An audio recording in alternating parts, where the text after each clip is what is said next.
자, 우리 인사하고 오늘 금요일 이번 주 마지막 묵상 나눔을 시작하겠습니다. 인사하겠습니다. 네. 반갑습니다. 안녕하세요. 네, 안녕하세요. 네. 오늘은 4장 1절에서부터 7절을 정리하도록 하겠습니다. 사실 오늘 말씀은 우리가 달리 뭐 이렇게 설명해 드릴 것은 별로 없어요. 그죠? 네. 그냥 읽으면 무슨 말인가 이해가 되는 대부분 다 이해가 되는 거니까 뭐 우리가 오늘 촬영은 좀 짧게 이렇게 할 수 있도록 해보겠습니다. 여러분 좋으시죠? 좋으시죠? 그래서 먼저 우리 한번 말씀 바로 들어가 보죠. 그러므로 나의 사랑하고 사모하는 형제들, 나의 기쁨이요 멸류가 아닌 사랑하는 자들아, 이와 같이 주 안에 서라. 이렇게 이야기합니다. 참, 이거 빌립보 교회 식구들을 향한 사도 바울의 그 애틋한 마음의 표현, 네. 이 단어들이 참 이쁜 것 같아요. 그죠? 네. 좋습니다. 사모하는 형제들, 나의 기쁨이요 멸류가 아닌 사랑하는 자들아. 지금 마치 우리 코로나 사태로 인해 가지고 우리 가족들 못 본 지가 벌써 한 달이 넘었어요. 아, 네. 이게 마음들이 처음에는 막 되게 힘들었다가 그 다음에 이제 그리워졌다가 요즘은 그러려니 하고 있습니다. 목사님은 좀 마음이 어떻습니까? 옛날 한 2주 전까지만 해도 목사님 막 성도들 보고 싶다고 힘들다니 뭐 요즘은 잘 지내는 것 같아? 요즘은 네. 뭐 사실 육을 가진 인간으로 또 얼굴을 안 보니까 또 지금 저에게 주어진 삶이 너무 빡빡하고 힘들어갖고 죽 같습니다. 아주 그냥. 아니 우리 성도님들도 뭐라고 이야기하시는가 뭐 목사님 막 처음에는 막 영상 예배로 하니까 너무 힘들더래. 가서 현장에 가서 예배 드리고 싶고 막 그러고 싶은데 어떤 분이 안 해요. 여러분이 뭐라고 말씀하시는가 뭐 목사님이 집에서 예배 드리니까 나름 괜찮다고. 나름 괜찮고 편하다면서 맞아요. 야 이게 사람이 환경에 적응한다고 그죠? 예. 근데 사도 바울은 우리하고 좀 다른 것 같아요. 그 감옥 안에 있으면서도 늘 빌립보 교회 식구들을 생각하는데 그게 이 단어 선택에서 보여주는 것 같아요. 사모하는 형제들, 나의 기쁨이요 멸류관이라고. 네. 나는 이 단어들 중에 제일 마음이 좋은 게 나의 멸류관이라. 하나님 앞에서 내가 받아야 될 상이 바로 너희들이라. 이게 얼마나 대단한 그러니까요. 표현이에요. 우리가 목사 또 전사로서 사역할 때 이런 그 단어 선택을 진심으로 할 수 있다라면 이게 참된 목자죠. 그렇죠. 다른 어떤 것들을 가지고 우리의 상이나 보상으로 여기는 게 아니고 그리스도 안에서 목회하면서 만났던 이 사람들, 믿음의 진보를 보였던 사람들, 아파했던 사람들, 또 함께 기쁨을 나누었던 사람들, 천생에 이르는 그날 하나님 내게 주실 멸류관, 내 상이 바로 여러분들입니다 하는 그 고백이잖아요. 근데 처음에 이렇게 항상 애틋하게 말을 하는 거는 그 보통 왜 그런 줄 알아요? 그 다음 혼내려고 그러는 거야. 이 말하는 거 혼내려고 그런다고. 자 보세요. 2절 말씀을 보시면 내가 요디아를 권하고 순두개를 권하노니 주 안에서 같은 마음을 품으라. 어제 그 우목사님이 순두개 또 순두부 먹고 싶다고 어제 이거 준비하면서 또 그런 말을 하더라고. 하여튼 개그가 하여튼 참 근데 웃으셨잖아요. 먹고 싶다고. 왜 그 헛웃음 나오는 거 있잖아. 순두개를 순두부 이런다. 아니 어제 순두개를 우리 보니까 공부할 갑자기 때. 순두부가 생각난다고. 그럴 수 있지. 영어로 신디캔데 이거를 굳이 순두개로 왜 했을까 궁금해서. 좋습니다. 그래서 여기 보면 내가 요디아를 권하고 순두개를 권한다. 이 똑같은 표현을 네. 한 사람에게 내가 요디아와 순두개에게 권하노니 이러면 되는데 네. 요디아를 권하고 또 순두개를 권한다. 이 두 번씩 이야기하는 이유가 있습니까? 제가 볼 때는 예. 보통 애들이 싸우잖아요. 예. 그러면 부모들이 아주 공정하게 심판을 봐주지 않으면 애들이 형제들이 화해하지 않습니다. 그걸 꼬투리 잡거든요. 어허. 그러니까 뭐 유오디아와 순두개를 권하노니 하면 왜 순두개를 권하노니 하고 유오디아 앞에는 아무 말 안 붙였냐 뭐 이런 오해들이 있을 수 있어서 유치한 성도들의 그런 싸움 방지하기 위한 것이 아닐까 뭐 유치하게 한번 그 생각해. 이야기 들으니까 내가 하나 생각나는 게 있어. 우리 한국에서 목회하는 것보다 이민 목회가 훨씬 힘들대요. 우리 친구가 신방을 갔대. 신방을 갔는데 그 집에 개가 한 마리 있더래. 그러니까 당연히 내 친구 목사는 와, 개 되게 이쁘다 했는데 시험 들었다는 거야. 개가 이쁘다고 했는데. 그래서 주사님 왜 시험 들었냐고 하니까 걔한테만 내가 개보다 못하냐고. 그러니까 이게 선해지려고 어떤 포인트에서 진짜 상상도 할 수 없는 부분들을 붙잡아가지고 서운한 감정을 표현한다는 거예요. 그런 그렇게- 차원에서 보면 금방 우 목사님 좀 설명이 좀 맞는 것 납득이 같아요. 좀 되는 국면이 있는 것 같습니다. 이래야 되는 거죠. 와, 개 이쁘다. 집사님도 예쁘다. 뭐 이런- 그러면 또 삐지지. 집사님부터 개처럼 먼저 예쁘다는 거예요. 아니, 집사님부터. 집사님부터 먼저 하고 참 먹기 어렵네요. 그래서 내가 요디아를 권하고 순두개를 권하노니 주 안에서 같은 마음을 품으라. 이거는 빌립보서 전체에서 계속해서 나오고 지금 있는 강조하고 있는 거잖아요. 맞습니다. 한 마음. 원 스피릿, 한 마음을 품어라. 사실 교회 안에서 한 마음 품으면 못할 게 없어. 네. 근데 마음이 쪼개지고 나누어진 상황에서는 교회가 어떤 일을 해도 다 아싸리판이 돼. 맞습니다. 그러니까 한 마음 가지는 게 엄청 중요하다고. 우리 4명은 과연 한 마음을 품은 사역자입니까? 네. 확실합니까? 그런 것 같아요. 아마도. 근데 2절에서 보면요. 이게 정말 딱 보면은 바울이 아무런 해답이나 어떤 해결책을 제시 안 하는 거에 특별함이 있는 것 같습니다. 그게 뭔 말이에요? 예를 들어서 이 유오디아와 순두개라는 이름을 언급했을 정도면 문제가 뭔지를 분명히 알고 있었어요. 그렇죠. 그러면 바울이 딱 생각했을 때 이게 어떤 이렇게 하고 주장을 저렇게 하고, 갈등이 있네? 그렇다고 한다면 내가 생각할 땐 네가 맞는 것 같아. 아니면 너가 맞는 것 그렇지. 같아. 넌 이걸 되게 고쳐, 넌 이걸 대부분의 고쳐. 서신서에서는 이렇게 결론을 딱 내려줘요. 문제가 생기면. 근데 오늘 딱 보면 유오디아도 권하고 순두개도 권하고 같은 마음을 품으라. 그러니까 답변 안 주고 니들이 알아서 해라. 사실 이런 표현이잖아요. 맡기겠다. 한 마음만 있으면 해결될 수가 있는 거다. 그 마지막 설명이 좋다. 예. 마지막 설명. 한 마음 되면 다른 거는 다 해결되어진다. 네, 그럼요. 이런 차원에서 그냥 심플하고 명확하게 네. 군더더기 없이 네. 그냥 그들이 가지고 있는 어떤 문제를 사도는 이미 알고 한 마음 되라. 네. 그 한 문장으로서 그들에게 모든 권면을 다 하고 있다. 네. 좀 설득력 있는 네. 아주 인상적인 설명 그리고 같아요. 그게 이제 네. 2장 2절에 나왔던 문맥이랑 같은 맥락의 이야기라고 하더라고요. 그러니까 같은 마음을 품으라는 이 말이 2장 2절에 나온 마음을 같이하여 랑 이제 아하. 동일하게 거의 비슷한 용어를 사용하고 있는데 그게 이제 전도사님 말씀하셨던 것처럼 같은 마음을 품어서 해야 되는 일은 2장 2절에 나왔던 그러니까 나보다 남을 낮게 여기고 딱 맞네. 네네, 딱 맞네. 다른 사람의 이득을 먼저 생각해라라는 뉘앙스를 포함하고 있는 현미경으로 네. 보는 것처럼 그렇습니다. 다른 사람들의 네, 네. 주장과 마음도 헤아리라. 이게 순두개하고 유디한테 그 얘기 네. 하는 거네요. 그치? 그러면 한 마음 되는 거지. 네. 그래, 좋습니다. 딱 좋습니다. 그런 다음 또 나 이거 3절 읽을 때 이거 진짜 어려운 게 있어. 뭐 있는가 한번 보세요. 또 참으로 나와 멍에를 같이 한 내게 구하노니 너에게 구하노니 네, 네. 그죠? 네. 내와 내의 발음 차이가 있습니까? 서울말로 우 목사님 먼저 내 자기 자신 내 해보세요. 네. 네. 내 그리고 너 할 때 내 네. 네.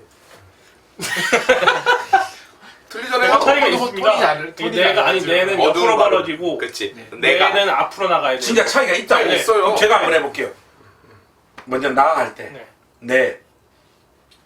너 할 때 네. 맞습니까?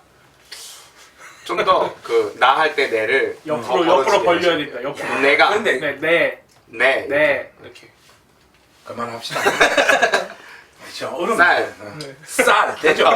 또 참으로 나와 멍에를 같이 한 내게 구하노니 너에게 구하노니 여기서 도대체 너 내게 할 때 이 내가 누굽니까 이거 누구를 가르치는지 도저히 알 수가 없어.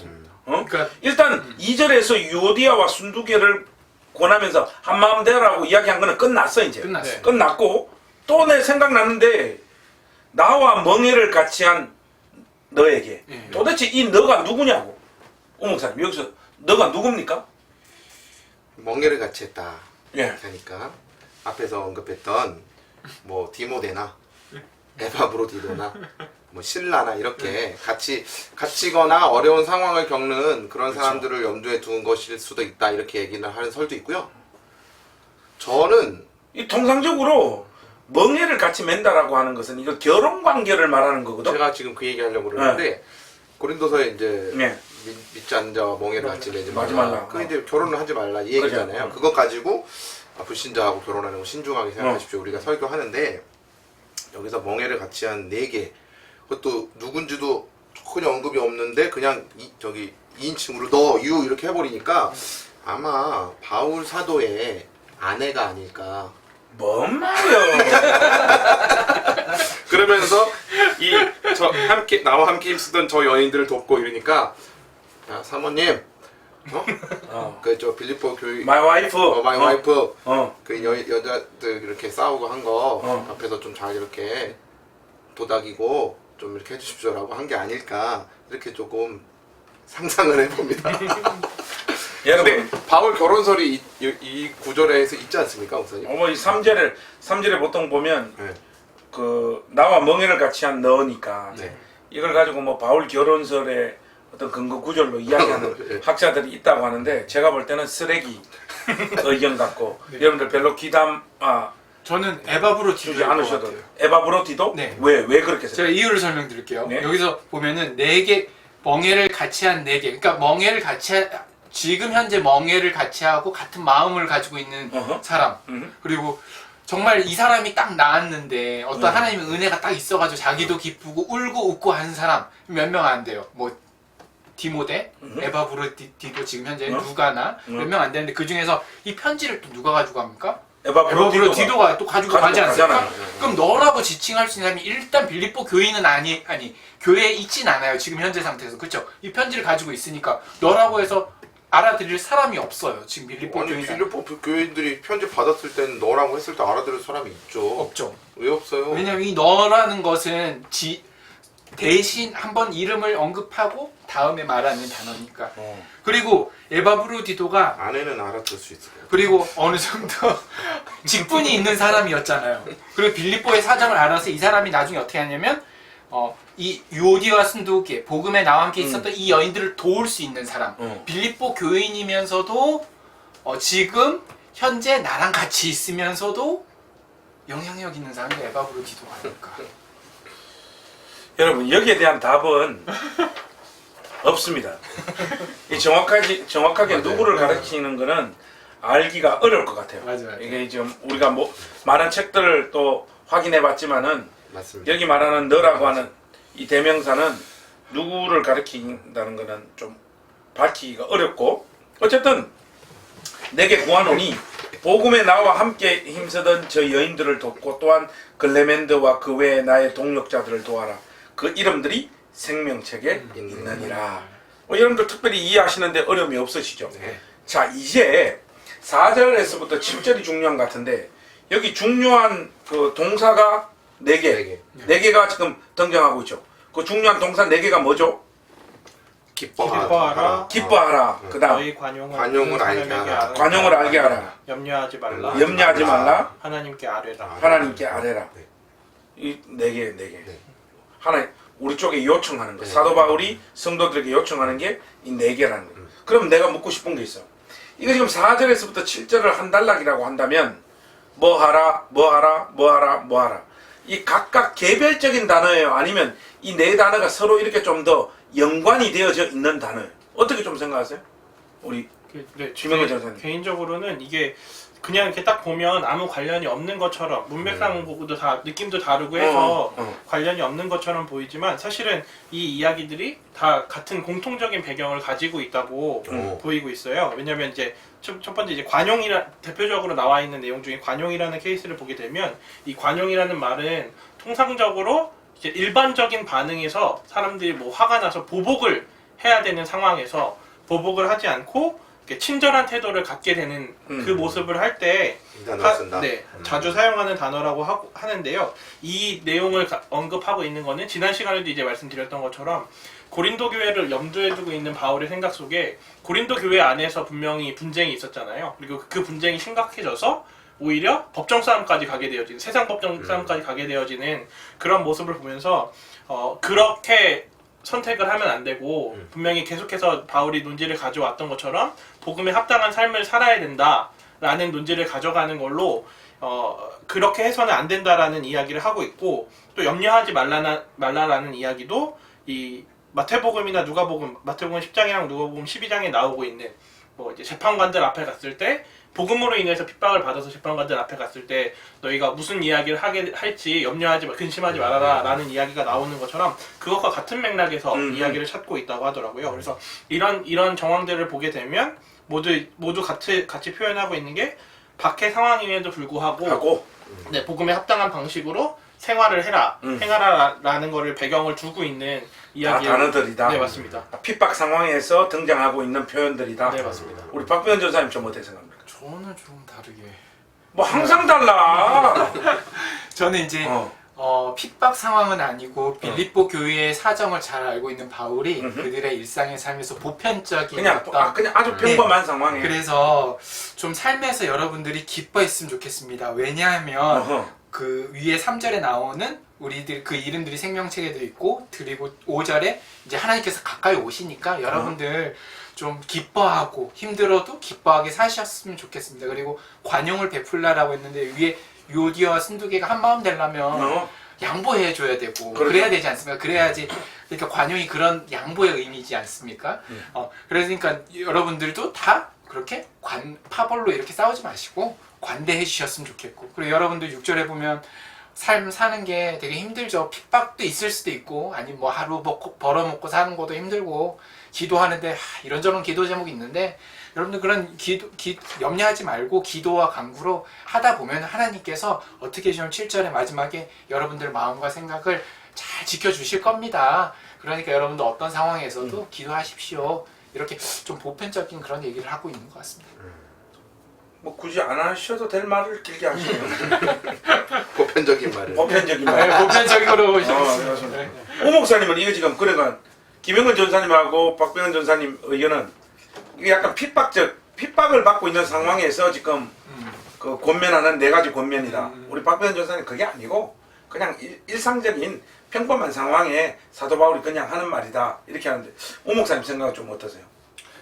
저는 빌립보 교회가 사실은 완전히 서고 자립하고 힘을 가지고 있던 교회는 아니었던 것 같아요. 그러니까 나름 어려운 그 주변에 뭐 거짓 교사들의 공격도 있고 유대주의자들이나 당시 그 빌립보 교회의 관료들이나 이런 사람들에게도 썩 좋은 모습으로 보여지는 공동체는 아니었을 거예요. 그러다 보니까 나름대로 뭐 박해 정도, 뭐 잡혀가서 죽는 정도, 뭐 그런 정도의 박해는 아닐지라도 이런저런 경제적인 궁핍함이 그들에게 닥쳐올 수 있을 만한 상황들은 있다고 봅니다. 얼마든지. 그러니까 그런 측면에서 보자면 이들에게는 고난이 어느 정도 있었고 그것들을 인내하고 기다려라 외에 주께서 가까우시니까 이런 어떤 시간적인 그 차원에서의 권면과 그렇게 하면 너희들이 그 그리스도 하나님이 주시는 평강이 그리스도 예수 안에서 너희의 마음과 생각을 지키시리라 이렇게 얘기를 하잖아요.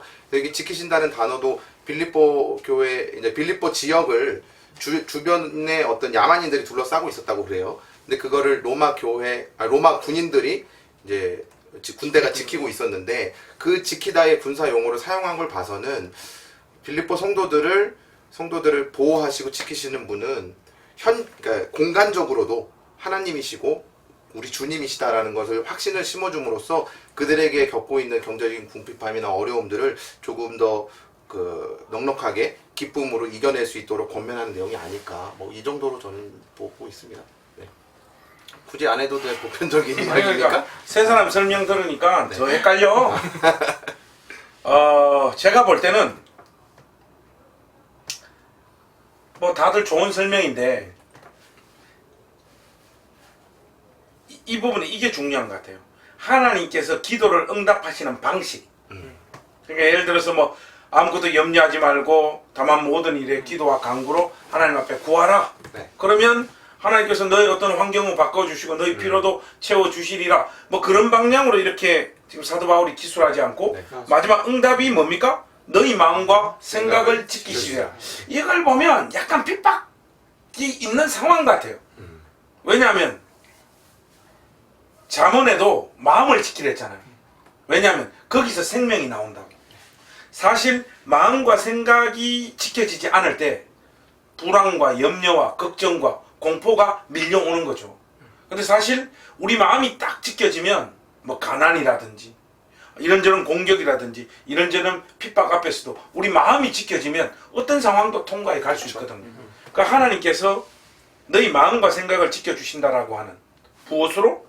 하나님의 평강으로 우리의 마음과 생각을 지켜주신다는 것은 어떠한 상황이 오더라도 그 상황을 너희들이 감당하고 통과할 수 있는 힘을 허락하겠다라고 하는 그런 의미로 저는 좀 읽혀지는 그런 의미에서 보면 이 7절에서 하나님께서 약속하시는 이 기도 응답의 어떤 방식 여기에 좀 더 우리가 집중해서 이 말씀을 이해하는 것이 좋지 않겠는가 싶어요.